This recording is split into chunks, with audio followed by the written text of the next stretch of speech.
تمہارے بزرگوں کی ایک گندگی, تمہارے پولیٹیکل لیڈرز کی ایک گندگی, تمہارے مذہبی پیشواؤں کی ایک گندگی میرے اندر اللہ کے فضل سے موجود نہیں ہے, اور میری ایک اچھائی تمہارے اندر موجود نہیں ہے. یاد ہونا اس طرح وائرل ہونے سے مجھے کوئی فائدہ ہوتا ہو.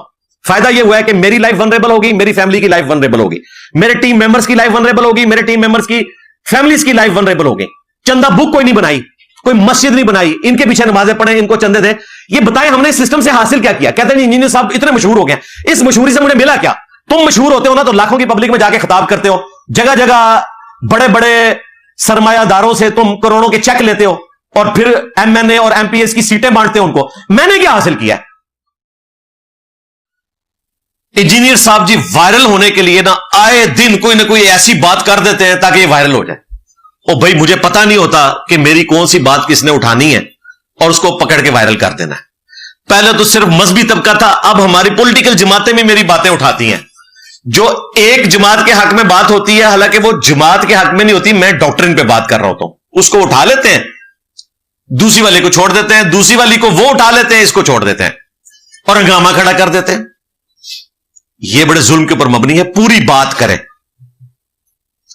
اگر میں نے یہ کہا کہ جس طریقے سے ہماری عدلیہ نے نواز شریف صاحب کو فارغ کیا یہ بالکل غلط ہے, تو ساتھ میں نے یہ بھی بولا کہ جس طریقے سے پی ڈی ایم نے عمران خان صاحب کو فارغ کیا یہ بھی غلط ہے, حالانکہ وہ کہتے ہیں آئینی طور پہ درست ہے. لیکن میں نے دونوں کو غلط کہا کیونکہ میں دونوں چیزوں کو غلط سمجھتا ہوں. اسمبلیوں کو 5 سال پورے کرنے چاہیے. اب ہوتا کیا ہے, نون لیگ والے اپنا حصہ اٹھاتے ہیں, پی ٹی اے والے اپنا حصہ نہیں اٹھاتے, وہ دوسرے کا حصہ اٹھا کے کہتے ہیں انجینئر صاحب ہمارے خلاف بول رہے ہیں. اس اعتبار سے باقیوں میں پھر بھی کوئی سینس ہے کہ وہ اپنے حق کی چیز اٹھاتے ہیں. یہ کیا کرتے ہیں, یہ دوسرے والی اٹھاتے ہیں, جس طرح عمران ریاض نے پچھلے دنوں کیا. جی انجینئر صاحب نے مریم نواز کو چٹ دے دی. او بھائی میں نے تو تمہارے مہاتما کے بارے میں بات کی تھی کہ جو لوگ کہتے ہیں وہ نشہ کرتا ہے تو اتنے عرصے سے وہ اندر ہے, نشہ نہیں کیا تو یہ جھوٹ بولتے ہیں. وہ نہیں اس نے اٹھائی. آج صبح ایک پوسٹ مجھے کسی نے نا فجر کے وقت بھیجی. اب انہیں یہ نیا میرا جو انٹرویو ہے اس میں سے انہوں نے ایک بات نکالی. انجینئر صاحب نے کہا ہے کہ جی کارگل میں جو کچھ پاکستان نے انڈیا کے ساتھ کیا تو انڈیا اس وقت مظلوم تھا. بالکل میں قائم ہوں اس پہ کہ ان کی غلطی تھی. پرائم منسٹر کو پوچھے بغیر انہوں نے ایکٹیویٹی پرفارم کی. اچھا وہ لوگ جو فوج کو گالیاں نکال رہے تھے نا, اب میرے بکس میں نا سیاست.pk نے نا بس اتنا میرا یہ اٹھایا, وہ پوری ڈاکٹرن نہیں اٹھائی, اور کہا کہ انجینئر صاحب سے اب لوگ سوال کر رہے ہیں کہ جو فوجی اس میں شہید ہوئے ان کا کیا بنے گا. اب فوجیوں کے ساتھ کھڑے ہو گئے. بہت اچھی بات ہے, اچھا ہاں جواب دیں گے تجھے. تو مجھے کہا اس کا جواب کیا؟ میں نے کہا جواب مولا علی نے بہت پہلے دیا ہے. جنگ صفین کے مقتولین کے بارے میں پوچھا مولا علی سے جب مصنف ابن ابی شیبہ میں, تو آپ نے کیا فرمایا تھا, میں اللہ سے امید کرتا ہوں کہ ہمارے مقتولین اور حضرت معاویہ رضی اللہ تعالیٰ عنہ کے مقتولین یہ دونوں جنتی ہیں, پھر اللہ کے حضور مقدمہ میرے اور معاویہ کے درمیان طے پائے گا. تو بھائی اگر پرویز مشرف کے غلط ڈیسیژن کی وجہ سے فوجی شہید ہوئے ہیں وہ اللہ کے حضور شہید ہیں. اسی طریقے سے کشمیر جہاد کے اندر 9 اسٹیٹ ایکٹر جماعتوں نے جو ہزاروں لوگ شہید کروائے وہ شہید ہیں, وہ اپنی کاز کے لیے گئے تھے, ان بیچاروں کو نہیں پتا تھا. پکڑے جائیں گے بڑے. تو جواب مل گیا. تو انشاءاللہ تعالی میں وقتاً فوقتاً ہر چیز کو قرآن و سنت کے دلائل کے مطابق بیان کرتا ہوں. پک اینڈ چوز بالکل نہ کیا کریں, یہ بڑی خطرناک بات ہے.